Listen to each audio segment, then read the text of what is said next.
आज फिर से हम फ्लोर बेस का एक पजल का सेट लेके आए हैं। तो देखते हैं इसको कैसे सोल्व करें। तो देखिए 9 व्यक्ति अर्थात J K L M N O P Q और आर एक 10 मंजिल इमारत में रहते हैं जिसमें एक मंजिल खाली है।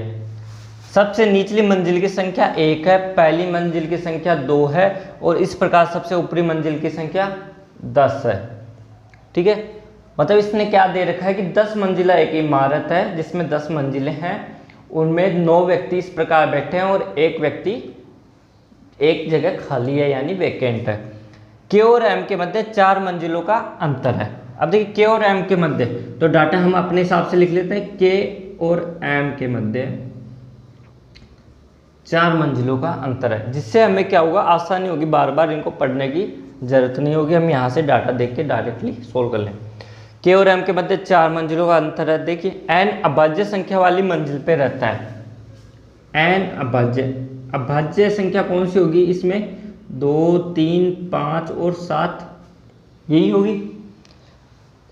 या तो 2 पे रहेगा या 3 पे या 5 पे या 7 पे। ठीक है, एन और जे के मध्य 2 मंजिलों का अंतर है। अब देखिए एन और जे के मध्य 2 मंजिलों का अंतर है। आर एम के ठीक ऊपर रहता है। अब देखिए आर है वह एम के ठीक ऊपर रहता है। ठीक है, जो विषम संख्या वाली मंजिल पर नहीं रहता। अब जो किसके लिए है? सेकंड पर्सन के लिए, यानी ये कहाँ रहता है? सम संख्या वाली मंजिल पर रहता है। फिर देखिए क्यू के ऊपर जितनी मंजिल है ओ के नीचे उतनी ही मंजिल है। तो हम क्या कहेंगे? क्यू के ऊपर जितनी मंजिलें हैं, यानी क्यू के ऊपर यानी ऊपर की साइड जितनी मंजिलें हैं उतनी ही ओ के नीचे है। अब देखिए पी क्यू के ठीक नीचे रहता है। अब देखिए पी है क्यू के ठीक नीचे रहता है। इस प्रकार से हमने राउंड बना दिया ठीक के लिए। ठीक है, एल खाली मंजिल के ठीक ऊपर रहता है। अब देखिए कहीं ना कहीं खाली मंजिल है और उससे ठीक ऊपर कौन रहता है? एल। पी और एन के मध्य 2 मंजिलों का अंतर है। अब देखिए पी और एन के मध्य 2 मंजिलों का अंतर है। अब एक बार गौर से देखिए यहाँ कोई डाटा एक दूसरे से रिलेटिव है क्या? देखिए पी और एन के बीच में 2 डाटा है, एन और जे के बीच में 2 डाटा है। तो हम किस प्रकार से कह सकते हैं? पी 2 फिर एन फिर 2 और जे। ये या तो इस साइड में होगा या इस साइड में, किसी भी प्रकार से हो सकता है। तो अब देखिए अपन इसको सोल्व करते हैं। 1, 2, 3, 4, 5, 6, 7, 8, 9 और 10।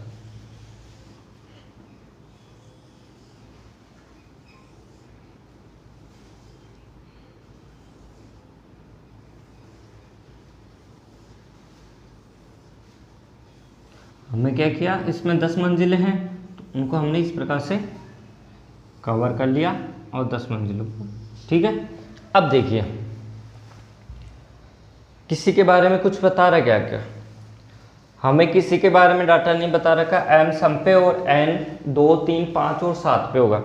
सपोज करें एन यहाँ पे होगा, यहाँ पे होगा और यहाँ पे होगा और यहाँ पे होगा। अगर मैं एन यहाँ रखता हूँ, ठीक है, अगर एन यहाँ रखा तो अब देखिए एन के साथ जे पी का रिलेशन है, पी यहाँ पे है और जे का रिलेशन है, यानी ये सीक्वेंस। तो इससे हमें मालूम चल गया कि एन है वो 2 और 3 पे नहीं बैठेगा क्योंकि यहाँ गैप। तो अब जो एन बैठेगा वो कहाँ पे बैठेगा? या तो 5 पे बैठेगा या 7 पे। ठीक है, अब देखिए 2 का गैप है, या तो जे यहाँ आएगा और पी यहाँ आएगा। पहली कंडीशन तो ये बनेगी। अब दूसरी कंडीशन क्या बनेगी? जे यहाँ आएगा और पी यहाँ आएगा। ठीक है, 2 कंडीशन बन गई। अब देखिए एन 7 पे भी तो आ सकता है।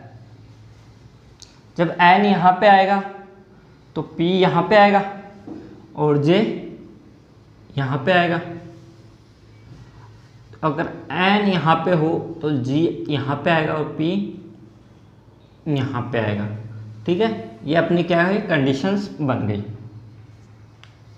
कि अपने 4 कंडीशन बनी इस प्रकार से कि अब हम इन्हें सॉल्व करना है। ठीक है, अब देखिए ये डाटा कंप्लीट हो गया, ये डाटा कंप्लीट हो गया।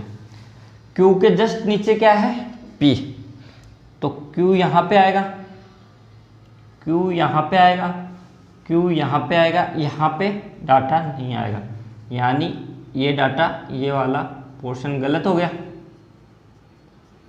ठीक है, हुआ तो मतलब एक सीक्वेंस तो हट गई। अब अपने पास क्या 3 सीक्वेंस से बैठी है, तो ये डाटा हमने कंप्लीट कर लिया, ये कंप्लीट कर दिया। अब देखिए, अब कोई रिलेशन बैठा सकते हैं। m है वो क्या है, सम पे, और जस्ट ऊपर r होगा। अब देखिए यहाँ पे गैप है, लेकिन इससे जस्ट ऊपर आएगा तो ये तो क्या होगा, विषम पे। और यहाँ पे देखिए तो यहाँ पे तो क्या होगा, डाटा इस प्रकार से बैठ रहा है। अब देखिए यहाँ पे विषम है, लेकिन यहाँ पे क्या है, सम, यहाँ पर भी डाटा इस प्रकार से बैठ रहा है। अब इसमें देखिए,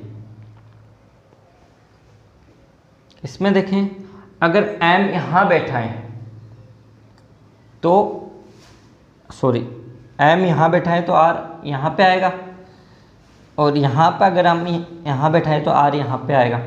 ठीक है, अगर m यहाँ बैठा है तो r यहाँ पे आएगा। तो अब देखिए यहाँ खाली सीट आएगी और l आएगा। ठीक है, अब यहाँ पे देखिए k और m में रिलेशन पूछा है। अब यहाँ पे इस प्रकार से आएगा तो k कहाँ पे आएगा, फिर k यहाँ पे आएगा या यहाँ पे आएगा, और जब k यहाँ पे आएगा तो रिलेशन कोई नहीं बैठेगा। तो अपन क्या करेंगे, m सम है, m के ऊपर क्या है, r, और m और k के बीच में कितने व्यक्ति हैं, 4, और फिर देखिए l कौन सी सीट पे, खाली पे, और उससे ऊपर डाटा कौन सा बचा अपने पास, देखिए j k l m n o। ठीक है, o बचा। अब देखिए m और r यहाँ पे बैठा दिया। अब 4 का अंतर है, तो m और k में क्या है, 4 का अंतर, खाली के ऊपर क्या है, l। ठीक है, लेकिन अब देखिए q और o के बीच में बैठ तो अपने डाटा सभी गए, लेकिन q और o के बीच में मतलब q के ऊपर जितने व्यक्ति हैं o के नीचे उतने हैं नहीं है, इसलिए क्या होगा, गलत। अब देखिए q यहाँ पे है तो o यहाँ पे आना चाहिए, यानी ये वाला भी गलत।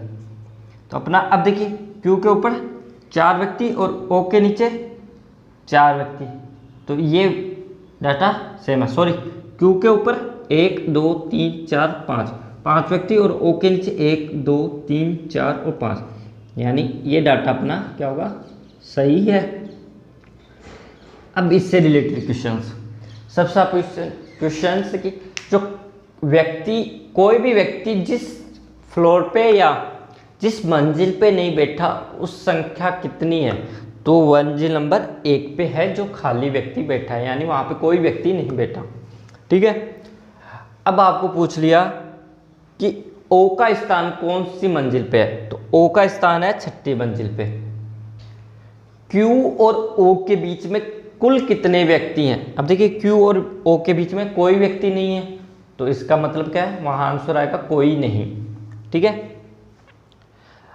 एक क्वेश्चन इस प्रकार से पूछ लिया कि R का रिलेशन M के साथ है, P का रिलेशन K के साथ है, उसी प्रकार O का रिलेशन किसके साथ होगा, तो देखिए R का M के साथ, P का K के साथ, तो O का किसके साथ होगा, Q के साथ। ठीक है, ये इससे रिलेटेड कुछ इंपॉर्टेंट क्वेश्चंस हैं। आशा करता हूँ आपको आज का सेशन पसंद आया होगा। धन्यवाद।